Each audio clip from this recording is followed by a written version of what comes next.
நம்ம சென்னை சில்க்ஸின் Aadi blast savings blast கலெக்ஷனும் பிளாஸ்ட். சோழிங்கநல்லூர் சட்டமன்ற தொகுதியில் உள்ள அக்கறை சிக்னல் அருகில் உள்ள கல்யாண மிஸ் எதிரில் உள்ள ஒரு பஸ் ஸ்டாண்டு ஒன்று நீண்ட நாள் கோரிக்கையாக ஒன்று வச்சிருந்தாங்க. ஒருத்தர் வந்து பார்த்தீங்கன்னா ஒரு மாதம் முன்னாடி வந்து இன்ஸ்டாகிராமில் ஒரு ரீல்ஸ் ஒன்று போட்டிருந்தாங்க. அந்த ரீல்ஸ் வந்து பார்த்தீங்கன்னா சிஎம் செல்லுக்கே போயிடுச்சு அந்த ரீல்ஸ். அங்கேருந்து எனக்கு இந்த ஒரு வீடியோ அனுப்பிச்சிருந்தாங்க. இது உடனே என்னன்னு பார்க்க சொன்னாங்க. உடனே வந்து பார்த்தேன் கல்யாண மினிஸ்டர் ஓனர்கிட்ட போய் அணுகும் போது சொன்னாங்க உடனே இந்த இடத்துல நீங்கள் பண்ணீங்கன்னு சொன்னாங்க. அவரோட ஒத்துழைப்போட இந்த பஸ் ஸ்டாண்டை வந்து மிக சிறப்பாக ஒரு 15 நாளில் ஏற்பாடு பண்ணி உடனடியாக பண்ணோம். இது வந்து இப்போதைக்கு ஒரு டெம்பரரியாக நம்ம பண்ணி வச்சிருக்கோம். இந்த ரோடு என்கரேஜ்மெண்ட் ஒன்று இருக்குது. அது முடிஞ்ச உடனே என்னோட எம்எல்ஏ ஃபண்டில் மிக சிறப்பாக மக்களுக்கு பயன்படுற மாதிரி ஒரு மிக பிரம்மாண்டமான ஒரு பஸ் ஸ்டாண்டு கூடிய விரைவில் ஓப்பன் பண்ணலான்னு இருக்கிறோம். இல்லை இல்லை இல்லை, இது வந்து பார்த்தா 2 லட்ச ரூபா செலவில் நம்மளோட சார்பாக பண்ணியிருக்கோம்.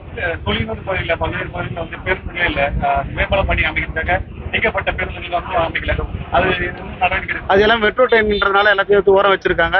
எங்கெங்கெல்லாம் மெட்ரோ ட்ரெயின் முடிஞ்சிருக்கோ அந்த பாலம் முடிஞ்சிருக்கோ அந்த இதெல்லாம் இருக்கிற இப்போ ஏற்கனவே இதுக்கு முன்னாடி இந்த சட்டமன்ற உறுப்பினர் வச்சிருப்பாரு. அது எல்லாமே இன்க்ளூட் பண்ணி நம்ம ரெடி பண்ணி வைக்கலாம்னு ஒரு ஐடியாவில் இருக்கிறோம்.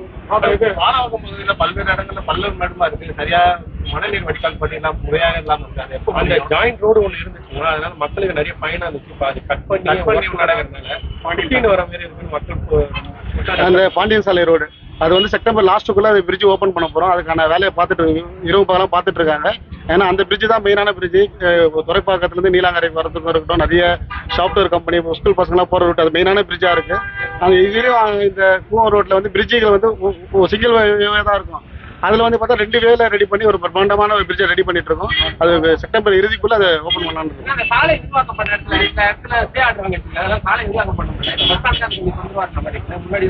ஆமாம், அது அந்த ப்ராப்ளத்தினால தான் நம்ம பஸ் ஸ்டாண்ட் ஒன்றும் சரியாக போட முடியல. அது வந்து கோர்ட் வந்து ஸ்டே ஆர்டர் வாங்கிக்கிறது. அது முடிஞ்ச உடனே கண்டிப்பாக நம்ம வந்து பெரிய லெவலில் பஸ் ஸ்டாண்ட் பண்ணிடுவோம். பல பகுதிகளில் வந்து தண்ணி பிரச்சனையா இருக்குது. அங்கேயா வந்து எல்லாமே வந்து இரவு பகலமாக இந்த தொகுதியில பல்வேறு பிரச்சனை இருக்கதான் செய்யுது. பெரிய தமிழ்நாட்டிலே பெரிய தொகுதி. நானும் வந்து ஒரு நாளைக்கு 2 மணி நேரம் தூங்குறேன். மற்ற டைம் எல்லாமே தொகுதி மக்களுக்கான சேவைகளை தான் செய்யிட்டு இருக்கேன். என்னால் முடிஞ்ச அளவுக்கு மெட்ரோ வாட்டர் அதிகாரிகளோட கலந்து, இபி அதிகாரிகளோட கலந்து, கார்பரேஷன் அதிகாரிகளோட கலந்து பேசி எப்பப்பெல்லாம் விஷயத்த கம்ப்ளைண்ட் வருதோ உடனடியாக நம்ம பார்க்குறோம். என்ன ஒரு விஷயம்னா, இப்போ லோக்கல் பார்ட்டில் இருக்க கவுன்சிலர் வந்து ரொம்ப அழுத்தம் கொடுக்குறாங்க, வேலை செய்ய விடாம அழுத்தம் கொடுக்குறாங்க. எதுக்கா ஓட்டு போட்ட, விசிலுக்கு தானே ஓட்டு போட்ட, நீ அவங்கள போய் கேளுங்க அப்படின்ட்டு அவங்க பொதுமக்கள் கிட்ட தேவையில்லாத வார்த்தைகளை திணிக்கிறாங்க. ஆனால் அவங்கள தான் மக்களுக்கு தேர்ந்தெடுத்து ஓட்டு போட்டு ஜெயிக்க வச்சுருக்காங்க. அவங்கள தான் மக்களோட பிரதிநிதி. அவங்க ஒன்றும் வானத்துலேருந்து ஒன்றும் பிறக்கலை. எல்லாருமே அவங்களும் மக்களோட பிரதிநிதி தான்.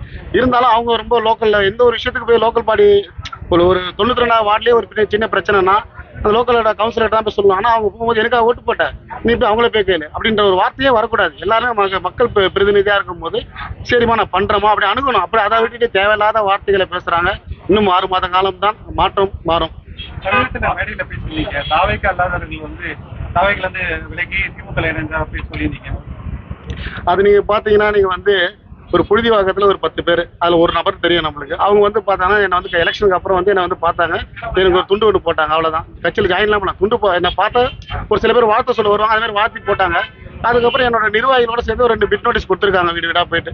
அவ்வளோதான், தவிர்த்து வேறு கட்சிக்கு வந்து எதுவும் சம்மந்தம் கிடையாது. ஆனால் அவங்க வந்து கட்சியில் ஒரு வட்ட இணைச் செயலாளராக இருக்கேன், வட்ட பொருளாளராக இருக்கேன். தேவையில்லாத ஒரு முன்னாள் அமைச்சரோட போயிட்டு சேர்மனோட போய் வட்ட செயலாளரோட சேர்ந்து நான் இந்த கட்சியிலேருந்து வந்து ஜாயின் பண்ணிட்டேன்னு சொல்கிறாங்க. ஆனால் அங்கே வந்து கேட்டிருக்கணும், நீ வட்ட இணைச் செயலாளராக இருக்கிறியா, உங்களுக்கு என்ன அங்கீகாரம் கொடுத்துருக்காங்க. அந்த லெட்டர் கேட்டிருந்தாவே அந்த இடத்துல ஆஃப் ஆகிட்டு இருப்பான். கூட இருக்க சேர்மன் சொல்லிக் கொடுக்குறாரு, இந்த பொறுப்பை சொல்லி கொடுக்குறாரு.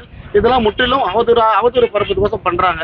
ஒரு நாள் நான் வந்து ஓட்டு கவுண்டிங் கோசம் நான் போகும்போது நான் ஒரு இடத்துல போய் நிற்கனா என் கூட ஒரு சில பேர்லாம் நின்று போட்டோ எடுத்துக்கிறது வழக்கம் தான். அது மாதிரி தெரியாத நபர்கள் இப்போ நம்மளே ஒரு நிகழ்ச்சிக்கு போகிறோம், மற்ற கட்சிக்காரில் பார்த்து ஒரு ஹேண்ட் ஷேக் கொடுக்குறது வழக்கம் தான். அந்த மாதிரி போட்டோ எடுத்துட்டு நான் அப்பத்துலேருந்து இருக்கேன் பொய்யான குற்றச்சாட்டை உருவாக்கி இந்த மாதிரி ஒரு சமூக வலைத்தளத்தில் பரப்பிட்டு இருக்காங்க. இது எல்லாமே திமுக வேலை தான். ஆனால் விரைவில் ஆட்சி திருப்பியும் இந்த